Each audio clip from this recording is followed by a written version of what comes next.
আজ আমি তোমাদের সাথে শেয়ার করব বিয়েবাড়ির স্টাইলে মাছের মাথা দিয়ে মুগ ডাল রেসিপি। তো প্রথমেই দেখো আমি ডালটা ভালোভাবে ভেজে নিলাম, ভেজে বাটিতে তুলে নিলাম। এরপর ভালোভাবে ডালটা ধুয়ে নেব।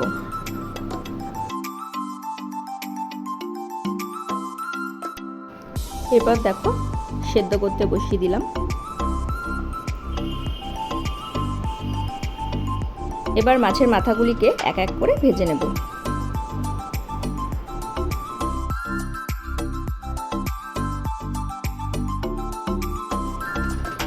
এদিকে দেখো তেলের ওপরে দেব গোটা গরম মশলা, জিরে, তেজপাতা আর শুকনো লঙ্কা ফোড়ন। লাল লাল হয়ে গেছে। এরপর দিয়ে দেব পেঁয়াজ কুচি,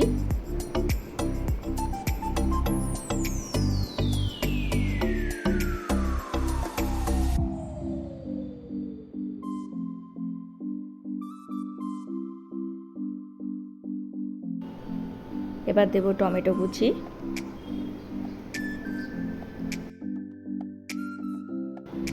দিয়ে দিলাম বেটে রাখা মশলা। এখানে রয়েছে পেঁয়াজ, আদা, রসুন আর লঙ্কা বাটা।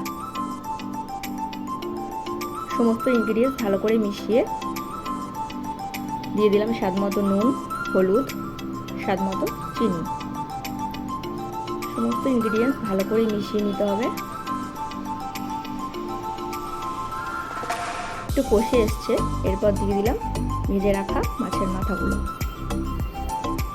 মাছের মাথা দিয়ে আবার একটু ভালো করে কষিয়ে নেব।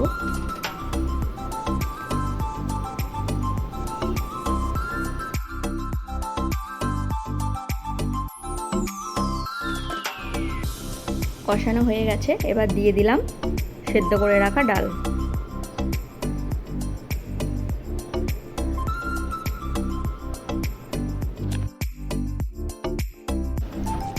দিয়ে দিলাম গরম মশলার গুঁড়ো,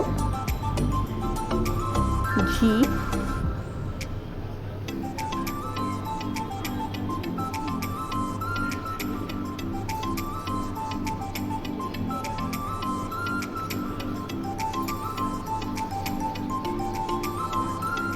তো দেখো আমার কমপ্লিট হয়ে গেছে বিয়েবাড়ির স্টাইলের মাছের মাথা দিয়ে মুগ ডাল।